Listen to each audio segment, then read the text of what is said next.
Mga kabataan, kamusta ka ho kayo? Din ho tayo may lulutuing itik o dak. Hari muna ho ating ahalbusan, haring kalhating itik lang ho aray. Yan ho lalagyan ho natin ng luya. Yan, masarap po yung madaming luya at pampalis lang sa ho yan. Lalagyan din ho natin ng sibuyas yan. Sana ho aray spring onion. Kaso ho wala ko spring onion. Lalagay ko na lang ho yung sibuyas. Ang kagkaibahan lang ho yung sibuyas aray, yung isa is spring onion. Ay, pwede na rin ho aray. Ay, lang ho ang meron tayo din ay wala ho tayong sibuyas na dahon. Ay, pakukuluan lang ho natin ng mga 4 na minuto. Yan, takluban ho natin. Pag yun ay nakalipas ng 4 na minuto kumukulo, ay pwede na ho natin yung kuhan, i-drain. At alisin natin yung sabaw na yan at ating igahin. Pag naigaho natin na drain na natin ho yan, abay pwede na nating lutuin na yan. Dini ho tayo ikuha, meron na tayo din ng sinalang na kawalay. Aray ho, lalagyan lang ho natin ng kaunting mantika. Yan, ganyan ho, yan ho ating mantika. Linagay na ho natin. Tapos ilalagay na rin ho natin din yung ating hinalbos na itik o dak. Yan. Tapos igigisa lang ho natin yan diyan. Pag yan, gisa-gisa natin ng kaunting minuto, kaunting oras, siya pwede ho natin ilagay na diyan na yung ating kuwan, luya. Pero dadagdagan ho natin muna yan ng kaunting kuwan, mantika, para kung kulang sa mantika, ay kakunti ho yung napalagay nating mantika kanina, ay dadagdagan ho natin ng kaunti. Ngayon, lagyan ng mantika, kaunti lang ha. Para ho, igigisa ho natin diyan yung ating kuwan, luya. Yan, ilagay na ho natin ating luya. Yan ay isang ingredients at nakakaalis lang sa pag madami hong luya, masarap po yan, ganyan. Tapos yan ay lalagyan din ho natin ng bawang. Isang buong bawang ho yan. Pero ating hinimay-himay na ho. Tapos susunod ho natin ilagay din yung ating kuwan, yung ating bawang pag alam nating lumalabas na yung aroma ng ating luya. Yan ho, ang ating bawang ilagay na ho, isang buong bawang ho yan na ating hinimay. Yan, ganyan lang ho. Tapos yan ay ating halu-haluin lang ho natin. At igisa-gisa natin ho yan, yung ating itik na yan na may bawang at si luya. Continue lang ang paghahalo natin. Tapos maya-maya ho lalagyan ho natin yan ng ating mga ingredients, yung ating panglahok, yung ating mga pampalasa.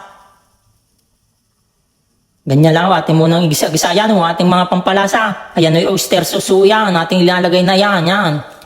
Mga 2 kutsara hong kuwan, mga oyster sauce na aray. Yan. Tapos sunod ilalagay ho natin din yung ating kuwan, toyo. Yan, ang ating ng toyo, lagay. Yan daw.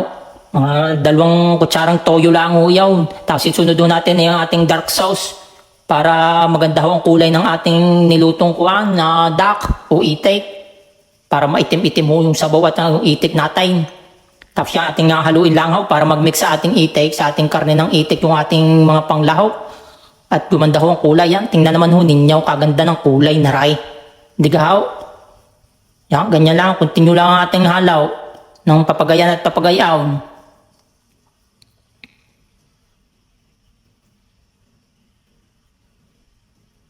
Tapos yan ho, linagyan din ho natin ng kuwan na yan, ng alak o kukong wine. Haluin lang ho natin ng ganyan. Kayo gahoy, kuwan, namumulutan ng garnay o kumakain gaho kayo ng itik. Ari, ayos din yung luto, garning lutaw. Yan, tapos lalagyan ho natin ng tubig para papalambutin ho natin yung ating itik na yan. Masarap po kasi yung lutong-luto yung itik, yung malambot ang pagkakalutaw. Para ho hindi naman yung pag kinain natin o kaya pinulutan natin pambatak ho tayo, tapos lalagyan din ho natin yan ng ating paminta. Tamang dami lang ho ng paminta ang ating lalagay. Kung mahilig naman ko sa manghang, ay dami-damihan yung paminta. At masarap po kasi ang lasa ng paminta pag nakalagay sa ating mga niluluto. Meron din ho yung 5 spice powder. Yan ho, linagay ho natin. Yung 5 spice powder ay nabibili lang ho natin sa ating mga supermarket. Tumingin lang ho kayo, makikita nyo na ho yung doon. Yan, ganyan lang, haluin lang ho. Tapos yung may lahok din ho palang kuwan, yung crystal sugar o rock sugar. Ayan, lagay na ho natin yung rock sugar diyan. Pag nailagay ho natin yung rock sugar diyan, atin muna hong halu-haluin ng papagayon at papagarnay. Tapos ho yan pag nahalo natin, nabay pwede ho natin yung takipan. At ayan ho pakukuluan ho natin hanggang sa lumambot ho yung ating kuwan itik.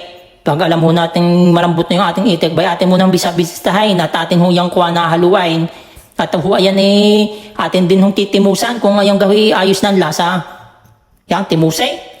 Pag ayos na ho ang lasa, bay ayos na. Itatakpan uli ho natin yan at ating hong iigahin yung sabaw. Masarap po yung kuwan, yung malapot-lapot yung sabaw, hindi ho yung talagang ang ating karne ng itik ay lumalangoy sa sabaw. Yan, parang hong ganyan. Tingnan man ang kulay kaganda. Yan o, tingnan malapot-lapot ho yung sabaw. Digay kasarap po na rin pulutan, isang tagay, isang higop ng sabaw o kaya isang pangit ng karne ng itik na aray. Digay ayos ha. Pwede rin naman ho rin iulam sa mahilig ho din sa itik. Yan, garning luto ay ayos na ho aray. Yan, nililipat na ho natin na rin sa kuwan sa ating lagayan. At luto na ho aray, pwede ho na natin rin lantakan. Siya ay mga batang, ay maraming salamat sa inyo. At sinamahan nyo ko hanggang dulo ng ating video. Siya, sa muli pong ulitin, mga kabatang. Hanggang dito na lang po tayo. Bye-bye. Maraming salamat. Yan o, tingnan mo niyo. Kasarap, diga.